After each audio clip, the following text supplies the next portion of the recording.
Hey everyone, so you've definitely seen the black t-shirts, you've heard those loud guitars in movies and games, but what is heavy metal really? Is it just a bunch of angry noise, or is there something more going on? Well, let's find out. This is what most people think, isn't it? A blast of drums, a super crunchy guitar, just this wall of noise. But honestly, that's not the whole story. It's not even close. We're about to break down the sound, the look, and the huge global family behind one of music's most powerful and maybe most misunderstood genres. Okay, so to really get what metal is all about, we gotta start with its sound. It's so unique and powerful. It's the foundation of everything, you know? The absolute core of the entire culture.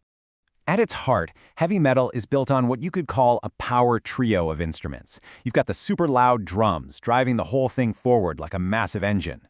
Then there's the deep, rumbling bass guitar, the one you literally feel in your chest, laying down the foundation.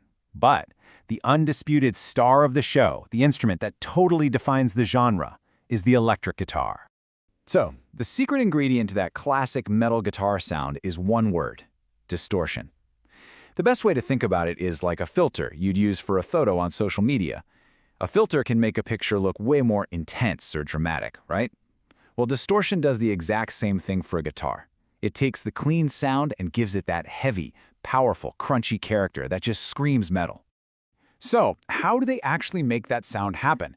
It's basically a three-step process. First, the guitar itself has these special little things called pickups that capture the sound of the vibrating strings. Second, that signal gets sent through a bunch of electronic pedals. This is where the magic happens, where they add that super important distortion. And finally, all of that goes into what's called a high-gain amplifier, which makes it incredibly loud and lets the notes just hang in the air forever. Each step adds another layer to that massive wall of sound. And that brings up a really important point. This is not just random noise. Playing metal requires an insane amount of skill. I'm talking thousands and thousands of hours of practice. Seriously, think about the dedication it takes to become a pro athlete or an esports champion. Metal musicians had that same level of commitment and technical skill. It's wild.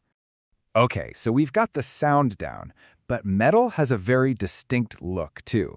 And it's not just about what looks cool. It's a way of showing you're part of the team, like a uniform for this global community. It's almost like a starter pack for a character in a video game, you know? The foundation is the black band t-shirt. That's kind of like wearing your favorite team's jersey. Then you add a leather jacket or a denim vest, which you can then totally customize with patches of your favorite bands.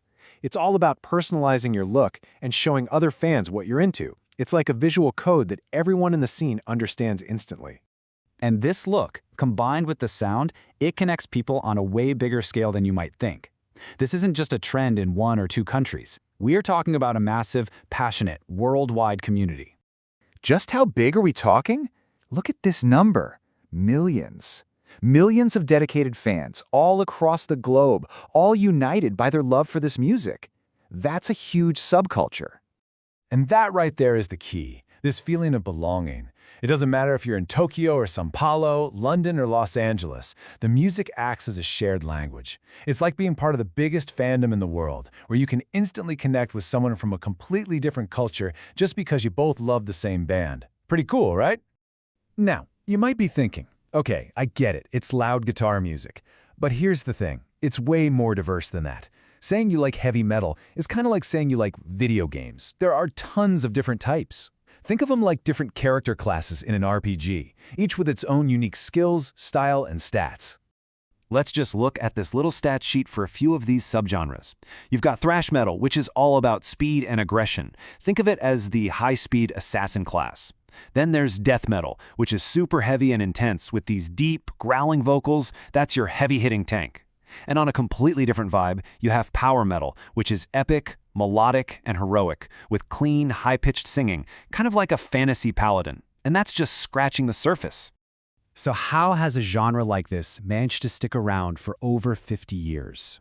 It's simple, really. It has never, ever stood still. It has constantly been changing and evolving. This timeline shows it perfectly.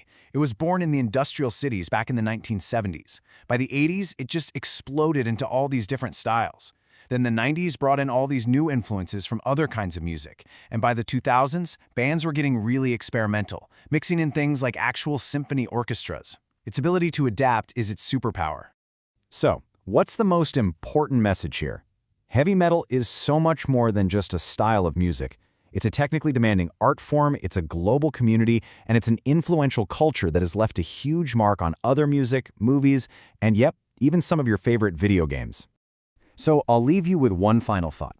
After 50 years of changing and influencing everything around it, what's next? What do you think the rest of the music world is going to learn from heavy metal? It's something to think about. Thanks for hanging out for this explainer, and I'll see you in the next one.